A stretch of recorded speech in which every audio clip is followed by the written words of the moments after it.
اور یہ تمہیں سنا دیا کرتا ہے یہ اللہ کا کلام ہے۔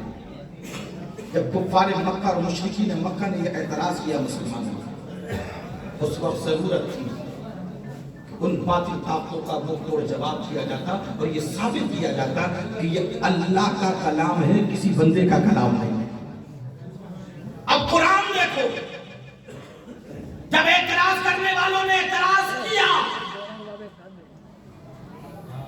اور اللہ کا کلام ہونے کا انکار کرنے والوں نے انکار کیا تو اس وقت قرآن نے ٹنکے کی چوٹ پر چیلنج کیا ہوگا۔ اب میں زیادہ ڈیٹیل میں نے تو نہیں جاؤں گا، اشارے کروں گا، ورنہ قرآن نے 4 چیلنج کیے تھے۔ کتنے؟ 4 اشارہ کروں گا۔ قرآن نے ٹنکے کی چوٹ پر کے چیلنج کیا، اے مکہ کے کافروں و مشرکوں، تمہیں یہ اس کے اللہ کے کلام ہونے میں شک ہے؟ تمہیں لگتا ہے کہ یہ محمد کا بنایا ہوا ہے؟ تو پھر قرآن نے پوری دنیا کے بڑے بڑے فصحاء، علماء، خطابہ کو چیلنج کیا اور کہا سنو، اگر تمہیں اس قرآن کے اللہ کے کلام ہونے میں شک ہے آؤ ذرا میدان میں آ جاؤ، آؤ میدان میں آ جاؤ۔ شک ہے نا؟ 4 چیلنج کیے قرآن نے۔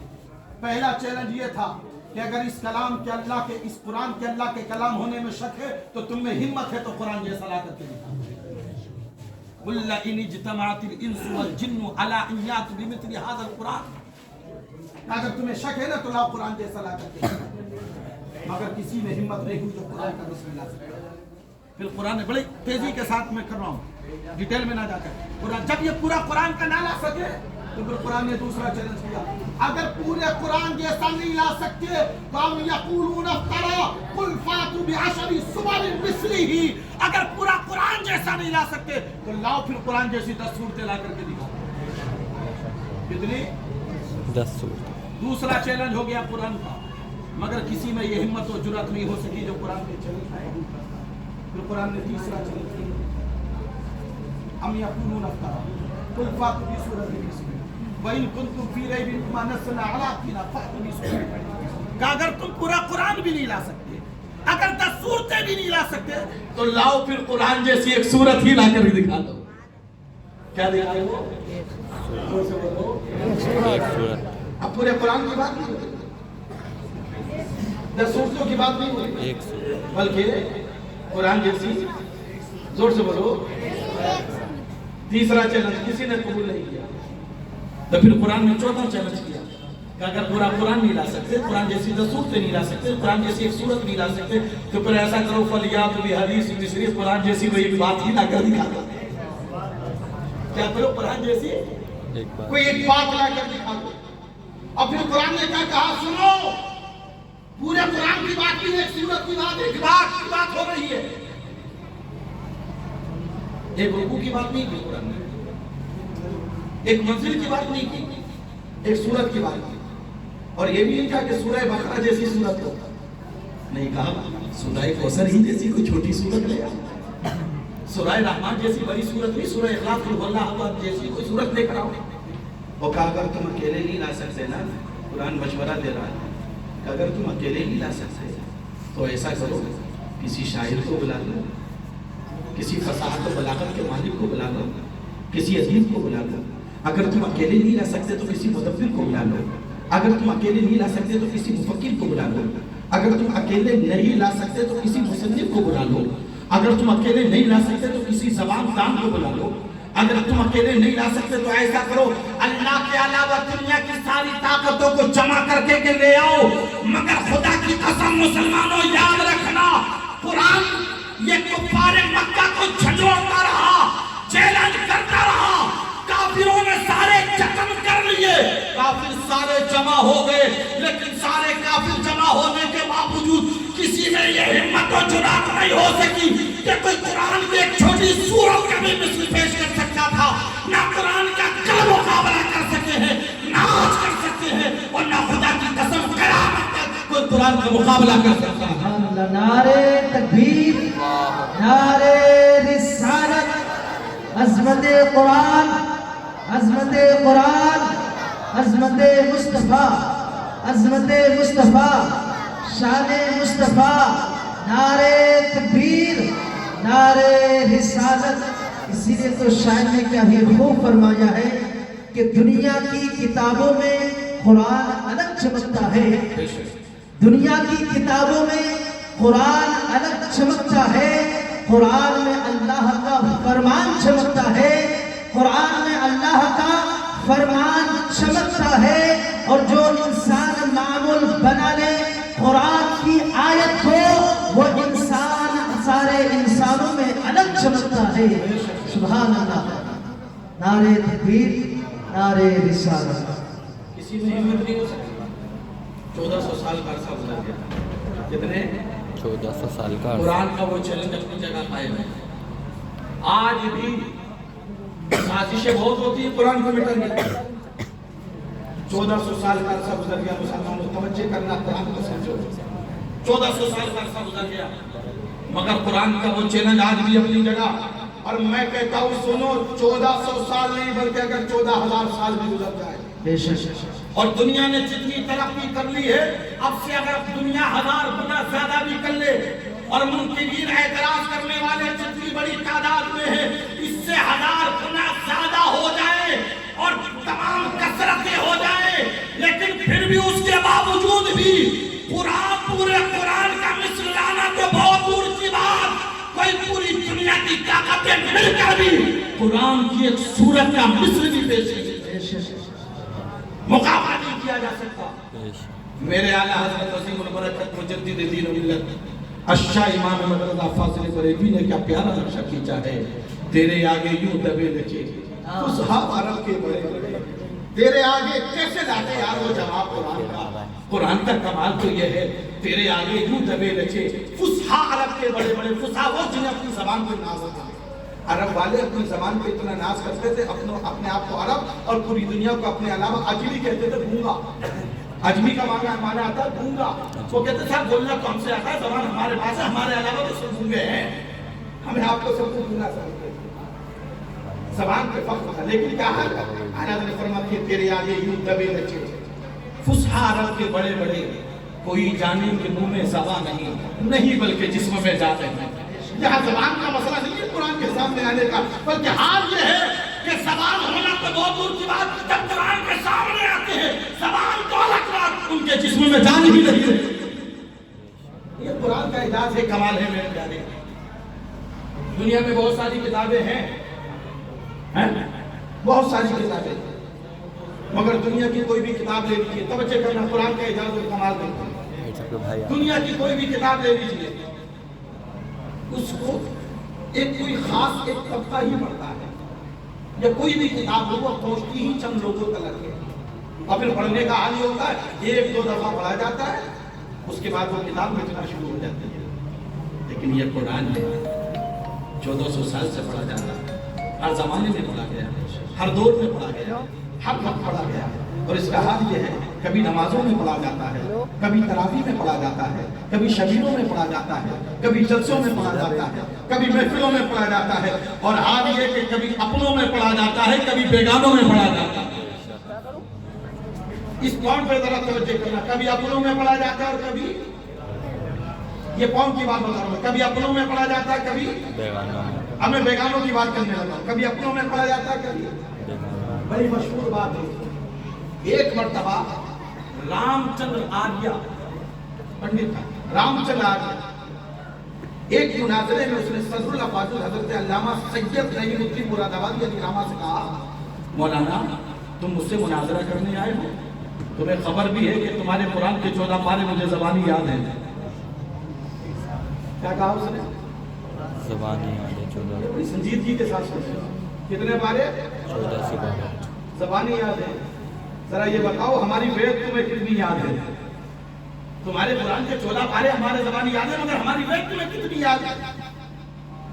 صدر الافاضل حضرت علامہ مولانا سید نعیم الدین مرادآبادی نے مسکرائے فرمایا، پنڈت رام چندر آریہ، مجھے تیری وید یاد کرنے کی ضرورت ہی کیا ہے؟ اس نے سینہ چوڑا کیا، کہا یاد بھی کہاں سے کرو گے؟ ہماری وید تمہیں یاد ہی نہیں ہوگی تو یاد ہی کہاں سے کرتے؟ یہ تو ہمارا سینہ ہے کہ تو ہم نے تمہارے قرآن کے 14 پارے زبانی۔ مولانا سید نعیم الدین مرادآبادی مسکرائے فرمایا نانا تو نے سمجھا ہی کہا ہے، ارے یہ تیرا کمال نہیں ہے تو رب کے قرآن کا کمال ہے۔ بولو سبحان اللہ۔ یہ قرآن کا کمال ہے کہ یہ قرآن ہے اپنے کو اپنے غیروں کے سینوں تک پہنچا ہے۔ یہ ہمارا قرآن کا کمال ہے اپنے کو اپنے غیروں کے سینوں تک پہنچا ہے۔ اور یہ تیری وید کی کمزوری ہے کہ غیر تو غیر اپنوں کو بھی یاد نہیں ہوتی۔ یہ تیری وید کی کمزوری ہے کہ اپنے تو اپنے غیروں کو بھی یاد نہیں ہوتی۔ اور آپ سنو غیروں کی بات، سکھوں کے گرو ہے گرو نانک۔ کیا؟ گرو نانک۔ ان کی آپ جیونی پڑھ کر دیکھیں، سوانح حیات پڑھ کے دیکھیں، جو بات بتانے جا رہا ہوں آج بھی ان کی سوانح حیات پر لکھی ہوئی ہے۔ سکھوں کے گرو نانک سے کسی نے سوال کیا، گرو جی ذرا یہ بتاؤ کہ دنیا میں کلام کس کا سب سے اچھا ہے؟ آجی جی کس سے سوال ہوا؟ گرو نانک کہ یہ بتاؤ کہ دنیا میں سب سے اچھا کلام کس کا ہے؟ تو گرو نانک کہہ سکتے تھے بھئی میرا کلام گجمٹ والا سب سے اچھا ہے، مگر گرو نانک کا جواب سنو۔ کہا سنو، دنیا میں بڑے بڑے آئے، بڑے بڑے کلام آئے، بڑے بڑے بولنے والے آئے، بڑی بڑی کتابیں آئی، مگر اے مجھ سے سوال کرنے والے سوال کر رہا ہے کہ میں نے گیتا کو بھی پڑھا ہے، میں نے سیتا کو بھی پڑھا ہے، میں نے وید بھی پڑھی ہے، میں نے گرنتھ بھی پڑھی ہے، میں نے توریت بھی پڑھی ہے، میں نے زبور بھی پڑھی ہے، میں نے انجیل بھی پڑھی ہے، میں نے دنیا کی تمام مذہب کی کتابیں پڑھی ہیں، تمام دھرم کی کتابیں پڑھی، ساری پڑھ کر دیکھ لی، لیکن کسی بھی کتاب پڑھنے کے بعد مجھے دل کو سکون نہیں ملا۔ کیا؟ کسی بھی مذہب کی کتاب پڑھ کر میرے دل کو سکون نہیں ملا، چین نہیں ملا، قرار نہیں ملا، لیکن جس دن میں نے قرآن کو پڑھا ہے تو قرآن کو پڑھتے ہی میرے بے سکون دل کو سکون مل گیا ہے، بے چین دل کو چین مل گیا ہے، بے قرار دل کو قرار مل گیا ہے۔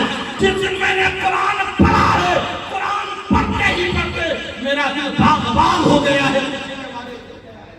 اور کہا سنو سوال کرنے والے سن، جس دن سے قرآن پڑھا ہے اس دن سے لے کے یہ عمر ہو گئی، آج تک کبھی قرآن کا ناغہ نہیں کیا ہے۔ اب یہ کون کی بات سمجھ کے لوگ جاتا ہے؟ کون کہہ رہا ہے؟ بھول گئے؟ خالی سر ہلانے سے کام نہیں چلے گا۔ بس ہمارا حال تو یہ کہ دل سے ایمان کی چاہت کو جدا رکھا ہے، نام کا خود کو مسلمان بنا رکھا ہے، مسلمان، لیکن قرآن کے ساتھ برتاؤ کر رہا ہے۔ دل سے ایمان کی چاہت کو جدا رکھا ہے، نام کا خود کو مسلمان بنا رکھا ہے، اور پا لیا غیروں نے قرآن سے منزل کا پتہ، پا لیا غیروں نے قرآن سے منزل کا پتہ، اور ہم نے اسے طاقوں میں سجا رکھا۔ ہمارا یہ سلوک ہے قرآن، یہ ہے ہمارا۔ ایک گلاف میں لپیٹ کر کے سب سے اونچے والے طاق میں رکھ دیا جاتا ہے، کب قرآن یاد آتا ہے؟ اس قوم کو صرف دو موقع پر قرآن یاد آتا ہے، صرف دو موقع پر۔ ایک، بیٹی کو جہیز لینا ہو تو جہیز میں قرآن دینا یاد آئے گا، اور اگر قرآن نہ دیا جائے تو سسرالی جو زمین آسمان ایک کر دیتے ہیں، قرآن تو دیا ہی تو دیا جائے، دیا کرو بیٹی کو قرآن، لیکن ساتھ ساتھ اپنی بیٹی کو یہ نصیحت یہ بیٹی کو یہ قرآن دیا جا رہا ہے، یہ طاقوں میں سجانے کے لیے نہیں دیا جا رہا ہے، پڑھنے کے لیے جا رہا ہے۔ اور جس وقت اپنی بیٹی کو رخصت کرتے وقت ہو چاہیے، اپنی بیٹی کو رخصت کرتے وقت یہ نصیحت کرے، ماں بھی اپنی بیٹی کو نصیحت کرے، بیٹی اپنے باپ کی نصیحت کو اپنے پلو میں باندھ لینا، ماں کہے بیٹی اپنی ماں کی نصیحت کو پلو میں باندھ لینا۔ یہ جب تجھے قرآن دیا جا رہا ہے تو اس معمول سے زندگی گزارنا، صبح فجر کی نماز پڑھنا، نماز پڑھنے کے بعد قرآن کی تلاوت کرنا۔ بیٹی اگر تو نے اپنے ماں باپ کی اسی نصیحت پر عمل کر لیا تو سن، تیرے گھر میں کبھی پریشانی نہیں آئے گی، ہمیشہ تیرا گھر خوشحال رہے گا، ہمیشہ سکون رہے گا، تیری زندگی میں بہار، اور جہاں پر بھی بہار رہے گی آخرت میں بھی بہار رہے گی۔ بس ایک یہ موقع، اور دوسرا کون سا موقع ہوتا ہے جب ہمیں قرآن یاد آتا ہے؟ جب کسی کی روح نہیں نکل رہا، ہچکیاں لے رہا، نزع کی حالت کر رہا، اس وقت ہمیں یاد آتا ہے امام صاحب آنا، مول صاحب آنا، حاجی صاحب آنا، حافظ صاحب آنا، فلاں صاحب آنا، کہاں آنا؟ یار بڑی کشمکش ہے، ذرا آؤ جلدی سے سورہ یاسین پڑھ دو تاکہ روح آسانی سے نکل جائے۔ بولو ہوتا نہیں ہوتا ہے کہ سورہ یاسین پڑھ دیجیے تاکہ روح آسانی سے۔ آپ نے کیا سوچ ہماری کتنی گھٹیا ہے۔ موت کے وقت ہمیں قرآن یاد ہے، ہم نے کیا سوچا قرآن میں مارنے آیا تھا؟ تو ہم نے کہا بھائی یاسین پڑھ دیجیے تاکہ روح آسانی سے نکل جائے۔ ہم نے کیا سوچ لیا کہ قرآن ہمیں مارنے آیا تھا؟ نہیں میرے عزیز، ہمیں قرآن مارنے نہیں آیا ہے، قرآن تو ہمیں زندگی دینے کے لیے آیا ہے، ہمارے مردہ دلوں کو زندہ کرنے کے لیے آیا تھا۔ ارے قرآن تو وہ زندگی دینے آیا۔ اگر تم قرآن سے رشتہ جوڑ لو، قرآن سے تعلق جوڑ لو، اور اگر قرآن کو اپنا بنا لو اور تم قرآن کے ہو جاؤ تو یاد رکھنا، اگر تم مر بھی گئے تو جہان کہے گا یہ مردہ ہے اور قرآن کہے گا کہ یہ زندہ ہے۔ بیگانوں کا تو دیکھو حال، انہوں نے قرآن سے اپنا رشتہ کیسے مضبوط کیا ہے۔ ایک اور ہے رام چندر، نام ہے رام چندر داس۔ اس سے کسی نے پوچھا رام چندر داس سے، ذرا یہ تو بتاؤ کہ سب سے اچھی بولی کس کی ہے، سب سے اچھی بولی کس کی ہے؟ تو اس نے کہا تھا میں نے گیتا بھی پڑھی، سیتا بھی پڑھی، بات تو کرشنا کی بھی اچھی ہوتی تھی، رام جی بھی بولتے تو میٹھے تھے، مگر سب سے اچھی بھاشا اگر کسی کی ہے تو وہ قرآن کی ہے۔ کس کی ہے؟ قرآن کی۔ سب سے اچھی میٹھی بھاشا اگر کسی کی ہے تو وہ قرآن کی۔ دوسرے لوگ تو یہ کہیں، اور میں نے جو کہا تھا کہ گرو نانک نے کہا جب سے قرآن پڑھنا شروع کیا ہے بلا ناگا روزانہ قرآن پڑھتا ہوں، مجھے بتاؤ اپنے سینے پہ ہاتھ رکھ کر وہ سکھوں کے گرو ہو کر کے بلا ناگا قرآن پڑھ رہے ہیں، ہم اتنے سارے بیٹھے ہیں، کتنے لوگ قرآن پڑھتے ہیں؟ وہ اچھا یا پھر ہم اچھے؟ وہ غیر ہو کر بھی قرآن کی تلاوت نہیں چھوڑ رہے ہیں، اور جن کے لیے قرآن دیا گیا ہے ان کا قرآن کے ساتھ سلوک یہ ہے کہ سب سے اونچے والے طاق میں سجا کر کے قرآن کو رکھ دیا ہے۔ پیارے، یہ قرآن طاقوں میں سجانے کے لیے نہیں دیا گیا ہے، یہ قرآن تمہیں پڑھنے کے لیے دیا گیا ہے۔ آپ ذرا سوچو، اتنی بڑی سنکھیا میں ہیں ہم، اتنی بڑی تعداد، اربوں کی تعداد میں ہیں، کہیں عزت ہے ہماری؟ توجہ کرنا ذرا، چھوٹی باتیں ہیں، اتنی بڑی سنکھیا اور اتنی بڑی تعداد میں کہیں عزت ہے ہماری؟ ہر جگہ تو ہم ہی قتل ہو رہے ہیں، ہر جگہ تو ہم ہی مارا جا رہا ہے، ہر جگہ عزتیں ہماری لوٹی جا رہی ہیں، عصمتیں ہماری لوٹی جا رہی ہیں، غلط نگاہوں سے ہمیں دیکھا جا رہا ہے۔ کبھی سوچا جا رہے کیوں؟ اس کی وجہ کیا ہے؟ اس کی وجہ یہ ہے میرے عزیز، کافروں نے کافر ہو کر بھی اپنے قانون کا احترام کیا۔ وجہ کرنا، کافروں نے کافر ہو کر کے اپنے قانون کا احترام کیا، لیکن ہم نے مسلمان ہو کر بھی اپنے قرآن کا احترام نہیں کیا، جبکہ ان کا قانون اپنا بنایا ہوا ہے، انسانوں کا بنایا ہوا ہے، لیکن ہمارا قانون قرآن کسی انسان کا نہیں بلکہ پروردگار کا ہے، رب کا بنایا ہوا ہے۔ اور یاد رکھنا پیارے، امریکہ کا قانون نیو یارک میں بنتا ہے، روس کا ماسکو میں بنتا ہے، بھارت کا انڈیا میں بنتا ہے، تو مسلمان کا قانون قرآن سے بنتا ہے۔ اور یاد رکھیے گا، دنیا کی دوسری کتابیں پڑھ کر کوئی وکیل بنتا ہے، کوئی ڈاکٹر بنتا ہے، کوئی انجینئر بنتا ہے، لیکن قرآن پڑھ کر کوئی ابدال بنتا ہے، کوئی غوث بنتا ہے، کوئی قطب بنتا ہے، کوئی ولی بنتا ہے، اور ایسا کوئی محی الدین بنتا ہے، کوئی معین الدین بنتا ہے، کوئی فرید الدین بنتا ہے، کوئی حمید الدین بنتا ہے، کوئی نظام الدین بنتا ہے، کوئی علاء الدین بنتا ہے۔ ارے قرآن پڑھ کر دنیا کی دوسری کتاب پڑھنے والے ڈاکٹر، انجینئر اور وکیل بنتے ہیں، اور قرآن کو پڑھنے والے اللہ کے ولی بنا کرتے ہیں۔ سبحان اللہ، سبحان اللہ۔ لیکن آج ہم قرآن سے دور، میں نے کہا قرآن تمہیں زندگی دینے آیا، زندگی۔ ہم نے قرآن کے ساتھ کیا کیا ہے یار؟ ہمارا سلوک کیا ہے قرآن کے ساتھ؟ کبھی سوچنے کی کوشش کی؟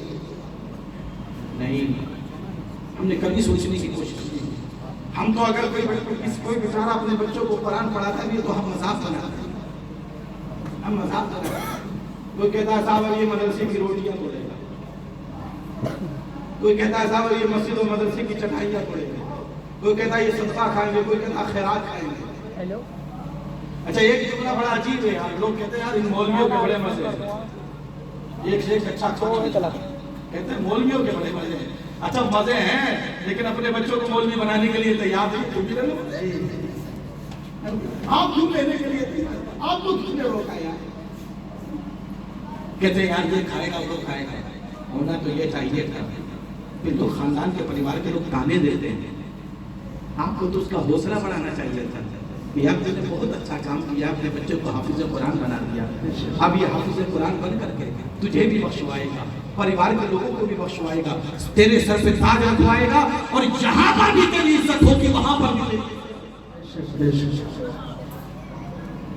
میرے عزیز قرآن سے رشتہ جوڑو، قرآن ہے کیا چیز؟ ایک مرتبہ عیسائیوں کا دور تھا، عیسائیوں نے ایک مرتبہ تمام بہت سارے لوگوں کو جمع کیا، تمام دھرم کے لوگ جمع تھے، مسلمان بھی جمع تھے، قرآن دیکھیے گا، قرآن کا اعجاز دیکھیے گا، لوگ جمع، اور جب بڑا مجمع لگ گیا تو عیسائیوں نے چیلنج کر دیا مسلمانوں کو، اے مسلمانوں تم اپنی کتاب قرآن کا بڑا ذکر کرتے ہو، تم اپنا قرآن لے کر آؤ، اور ہم اپنی کتاب کی چیز لے کر آتے ہیں، اور دونوں کتابوں کو آگ جلوائی جاتی ہے اور آگ میں ڈالا جاتا ہے، جو بچ جائے گی وہ سچی ہے، جو جل جائے گی وہ جھوٹی ہے۔ جب عیسائیوں نے یہ چیلنج کیا تو پورے مجمع کے سکتا خاموشی تاکی ہو گئی، کوئی اس چیلنج کو قبول کرنے کے لیے تیار نہیں، مگر اس مجمع میں سے بوڑھا اٹھا، وہ دیکھنے میں تو بوڑھا تھا مگر اس کا دل جوان تھا، اس لیے کہ وہ مدینے والے مصطفیٰ کا غلام تھا، آقا کا غلام، جس میں سب کا بارہ اللہ نظر السلام علیکم۔ وہ نبی کا غلام تھا، اور اٹھنے کے بعد کہا ہے عیسائیوں مجھے تمہارا چیلنج قبول ہے، ٹھیک ہے تو پھر لے کر آؤ قرآن کو، کہا نہیں چیلنج تو قبول ہے لیکن شرط میری بھی ہے، کہا کیا شرط ہے؟